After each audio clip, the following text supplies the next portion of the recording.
Jadi gini ndah, ini tuh asam kuat, ya. Yang sebelah sini tuh basa kuat. Yang namanya netralisasi asam basa itu adalah asam kuat ditambah basa kuat. Itu jadinya garam. Nah, tadi kan ada tulisan di sini nih, netralisasi. Nah, berarti ini termasuk. Ya, ada nggak poin 15? Nggak ono. Ono nomor siji. 45, ada 45 ke. Ta iya ya. Jadi bisa masuk. Nek fotosintesis dia endo. Ya. Ini endo. Nah, kalau CaO bukan ini ya. Bukan basa ya. Kalau HCl ini asam kuat. Oke. Jadi jawabannya bisa pokoknya ada poinnya 1, 4, sama 5 ya. Jadi yang mendekati adalah E. Jadi ini teori kalau seingatku ya, teori. Oke, kita lanjut lagi. Selanjutnya, apabila larutan asam klorida itu HCl dilarutkan dengan NaOH. HCl tadi adalah asam kuat.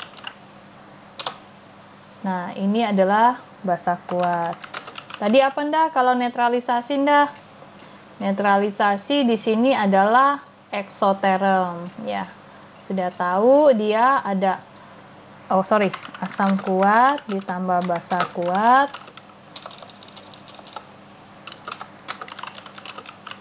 Itu jadi garam. Yang prosesnya namanya netralisasi. Ini sifatnya eksoterm. Nah, terus tanpa tutup apapun, ndah. Kalau tanpa tutup apapun itu apa ndah kesannya ndah? Nggak ditutup, nggak ada tutupnya, berarti terbuka ya ndah. Nah, nek terbuka ya udah ditulis sistemnya apa? Ya terbuka. Ya material baru bisa masuk, panas ya bisa masuk ya. Tuh. Berarti itu terbuka. Kenapa bisa terbuka? Karena ini tanpa tutup apapun. Nah, wis. Ya. Nomor 4, perubahan entalpi pada suatu reaksi tertentu hanya ditentukan oleh keadaan awal dan akhir, tidak bergantung pada banyaknya tahapan. Nah, ini si Hess. Ya, kalau termodinamika ya, termokimianya ya. Sini hukum Hess. Kalau Avogadro lain. Dalton, Boyle, Gay-Lussac itu tentang gas ya ceritanya, bukan kepada reaktan ya, tahapan awal dan tahapan akhir. Nomor 5, jika diketahui apa namanya, sebentar ya.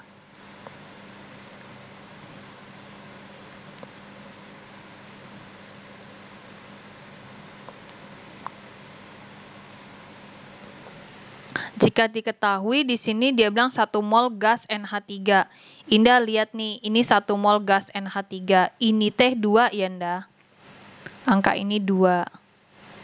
Kalau ini angkanya 2, berarti ini 2 mol gas NH3. Nah, ini. Nah, kalau ini 1 mol gas NH3. Tapi aku bingung ya dengan di buku ini ya. Kok tadi Nindah yang di buku ini Nindah. Ini kan 2 mol NH3 negatif 92. Ketika menjadi setengahnya, berarti kan 1. Ini negatif 182. Ini setauku tuh dibagi 2 Anda. Ya, makanya aku bingung dengan bukunya kok aneh ya aku bilang. Nah, ini dia bilang kan 1 mol Ninda. Nah, awal mula kan 2, nek jadi 1. Berarti kan dibagi 2 ya, dari 2 bagi 1. Jadi ini teh negatif 42 jawabannya. Ya, cuman aku bingungnya kok di bukumu tadi yang di atas ya.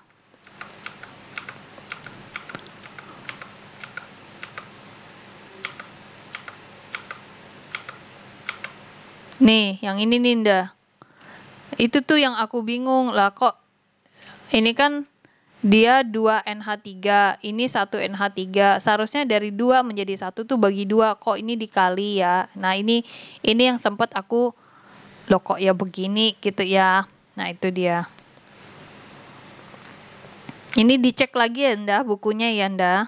Aku ngerasa kok ya beda dengan apa yang sebelum-sebelumnya dari buku yang lain ya. Dicek lagi ya. Nih, ini kalau aku jawabannya negatif 46 karena kan dibagi 2 ya. Nah, ini malah jawabannya plus lagi ya. Harusnya kan kalau mau dikali ininya kan negatif ya. Oh, berarti benar bukunya yang salah dah. Ya, tadi kan ketika dia menjadi 2 kalinya malah min 184, ini opsinya malah plus 182 ya, 184. Nah, dicek lagi ya, Nda ya.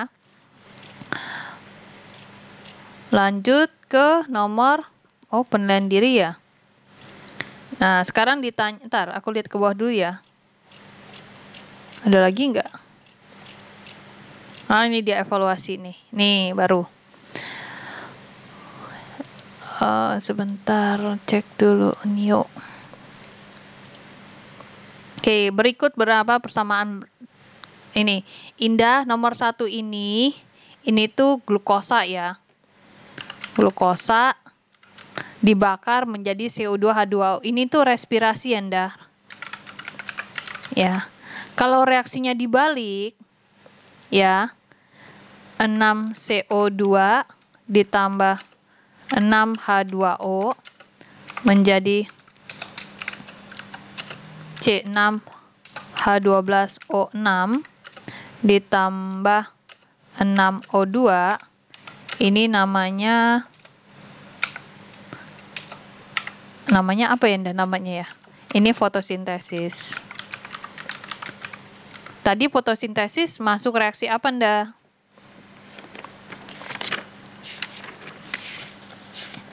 Ayo, fotosintesis. Endoterm. Kalau yang direspirasi itu dia eksoterm.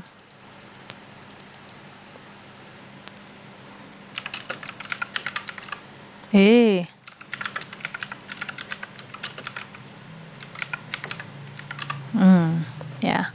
Ini H2O dalam posisi padat jadi cair. Berarti ini es meleleh, mencair. Berarti ini endoterm. Ya. Terus ini batu kapur ya, CaCO3 ya. Ini batu kapur. Terus ini adalah asam kuat, asam klorida. Ini nggak tahu aku jadi apa ya, belum tahu ini. Terus di sini kebalikannya nih, Enda. Ini berarti fotosintesis ya. Ini tak ambil ke sini. Nah, ini natrium hidroksida. Ini basa kuat. Nah, kalau yang ini sama ini, kok ini asam klorida sih. Ini asam kuat ya. Nah, ini prosesnya ketika asam kuat ditambah basa kuat, namanya ini garam. Ya, ini natrium klorida atau namanya garam. Ini namanya netralisasi. Netralisasi prosesnya apa, Nda, tadi? Ekso ya? Ekso. Dah. Tanya yang mana endo? Yang jelas nomor 5 enggak. Endo nomor 4 iya, nomor 1 teh ekso. Udah coret-coret ya. Nomor 1 iya, enggak. Terus nomor 5 enggak. Nomor 2 teh endo. Nomor 4 teh endo. 2 sama 4 ya, berarti 2 sama 3. Indah ingat-ingat ini adalah eksoterm. Kenapa eksoterm? Nah, ini saya belum bisa jawab yang ini ya. Ini batu kapur tambah klorida ya, CaCl2. Oke, jawabannya ada di C ya. Lanjut nomor 2, ada batu alam tambah reaksi berisi asam klorida.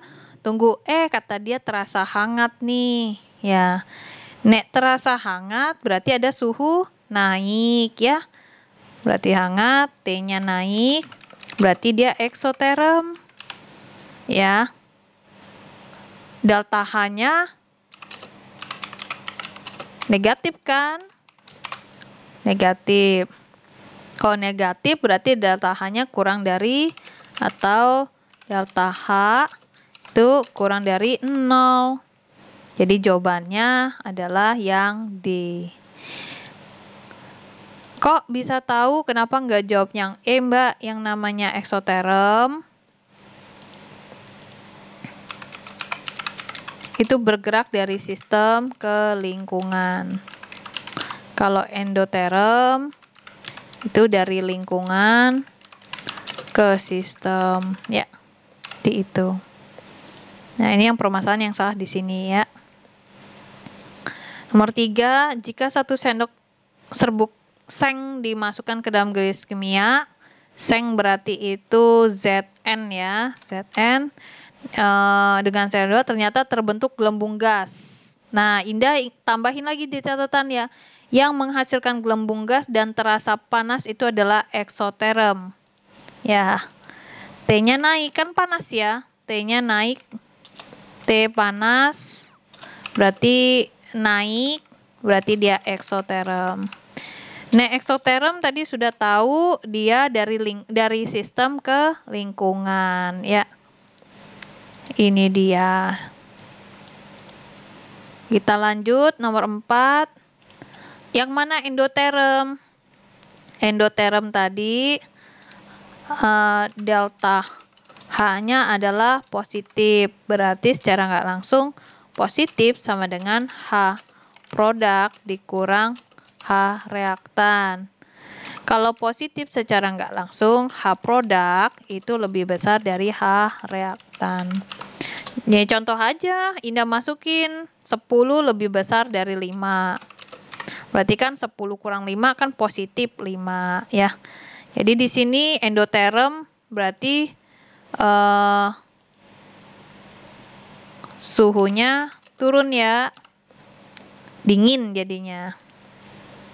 Kalau dingin berarti dia endo itu kan suhunya turun berarti dari lingkungan ke sistem. Ya. H awal kurang lagi dari ini salah ya, harusnya delta H-nya lebih dari 0. Ya, delta H-nya lebih 0. H akhirnya lebih besar dari H awal kan? Berarti ini benar. Yang ini ya jawabannya.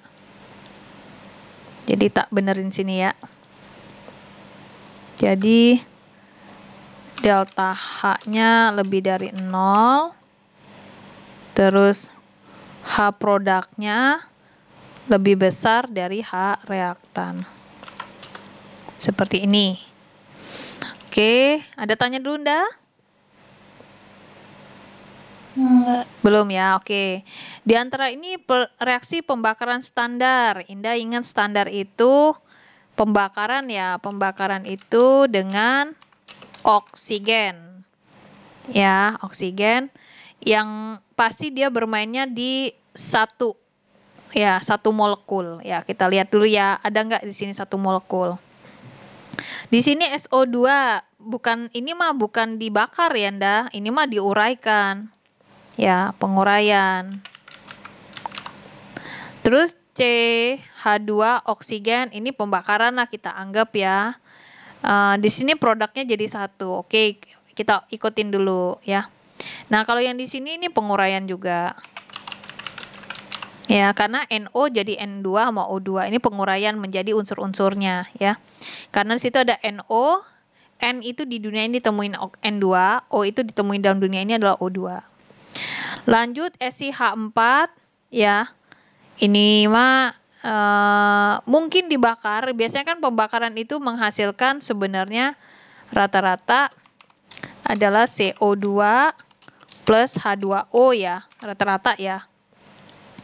Terus Na2O menjadi ini penguraian ini mah ya, penguraian. Nah, udah nih dapat. Nah, apa bedanya nomor nomor B sama D ya yang kita optionkan ya ceritanya. Kalau ini ada hidrogennya, ya ada hidrogennya, terus negatifnya di sini, ini sini. Ini dari padatan menjadi gas, ya padatan menjadi gas. Kalau ini gas menjadi gas, bahkan liquid di sini, ya. Tadi Indah ingat nggak yang padatan menjadi cair? Itu namanya apa? Endoterm ya? Endoterm tadi. Tapi kok di sini delta H-nya ini ya ceritanya. Ini ngelihat padat, ini gas, ini menjadi liquid ya. Padatan menjadi liquid ini padatan meliquid endo ya tadi ya meleleh. Nah, yang kemungkinan itu ada jawabannya di yang D. Ya. Karena ini lebih terlihat dibakar. Kalau ini ada ininya ndah yang saya curigai. Yang namanya dibakar itu tidak pakai zat lain selain oksigen. Ya. Oke, yang bawahnya. Nomor 6, sebanyak 100 ml KOH sekian molaritas direaksikan dengan HNO3, naik nih suhunya dari 25 ke 30. Terus dia tanya nilai X-nya berapa dan kalor penetralnya 52. Aduh. Ini gini ya. Kita coba-coba. Bukunya nggak ngajarin ini tapi ngasih soalnya teh jauh banget ya. KOH ditambah HNO3. Ini kan K+, OH-, H+, dan NO3-. Jadi ini tukeran aja nih, gini. Ya, jadi KNO3 plus H2O. Kata dia di sini 100 mili, nggak tahu molaritasnya berapa. Ini 400 mili, ininya adalah, loh, kok KOH sama HNO, oh ya betul ding. Ini 0,5 molar. Ini tuh sebenarnya basa kuat dah. Ini teh asam kuat. Netralisasi namanya. Netralisasi prosesnya tadi apa ndak? Endo apa ekso? Ekso ya ndak? Ekso. Oke, karena suhunya kelihatan indah naik. Ya, naik di sini. Nah, yang ditanya tuh ininya ndak? Ininya berapa ya? Ini kalau 400 dikalikan setengah molar, hasilnya setengah-setengah, cek naon yuk. 2 ya. 200 milimol ya atau 0,2 mol ya. Berarti sininya berapa nih ceritanya nanti tanyain ya. Oke, di sini ada rumus Q itu M CP delta T. Ini udah umum ya. Ada massa di sini, massanya campuran ya 500 ya dianggapkan di sini ya. 500 terus kalor jenis larutannya ini CP berarti ya ntar Q sama dengan M CP delta T. Terus M-nya kan gabungan ya 100 tambah 400 500 saya diamin dulu sini kalor jenis larutannya 4,2 Joule per mililiter derajat Celcius ya. Berarti ini 500 benar ya, 500 mililiter. Delta T-nya 30 kurang 25 derajat Celcius. Berarti 500 kali 4,2 kali 5 ya. Berapa nih Indah? 4,2 kali 5 01 21. Oke, 21 coret. Kalikan 5 nih. 5 100 105 ya. Sekitar ada di 105. Oh, ada kalor penetralannya ya. Wah, ini mah harus jadi mol-mol segala ya. Sebentar, kita cek hala.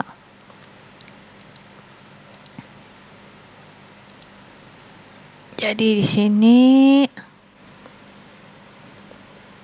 KNO3 plus KOH menjadi KNO3 plus H2O.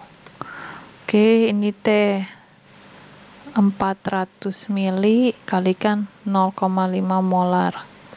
Ini teh 100 mili, ini teh nggak tahu molar. Biasanya ada awal reaksi setimbang. Ini kalau dikalikan setengah ini 200. Di sini tuh 100 X ya. Sehingga ketika habis bereaksi itu 200 di sini. Iya 200. Yang ini 200, ini 200, ini 200. Awal reaksi setimbang ya, ini habis, ini 100 X kurang 200. Ini T200, ini 200. Jadi sekesannya di sini molaritasnya adalah 2 molar. Sekesannya ya, terkesannya. Nah, kalor penetralannya itu didapatkan dari bisa Q sama dengan M CP delta T. Dia punya kalor penetralannya di sini 52,5 kilojoule per mol ya. Kalor penetralan yang bingung juga ya. Terus di sini ada 100 ditambah 400 ya kan, mililiter, CP-nya 4,2 Joule per mililiter derajat Celcius, ini 5 derajat Celcius. Ini 500 kalikan 4,2 kalikan 5. Berarti ada faktornya di situ ya. 500 kalikan 4,2 kalikan 5 itu dapatnya 105. 100 ini joule saja. Sebelah kanan sini kilojoule per mol. 52,5. Kalau di ini kan jadinya berapa nih? 10,5 ya. 10,5 kilojoule. Ini 52,5. Berarti kalau kita 52,5 dibagikan 105, berarti sini tuh harus dikalikan dengan 0,5 Ninda. Kalau ini kalikan 0,5 jadinya dapat salah.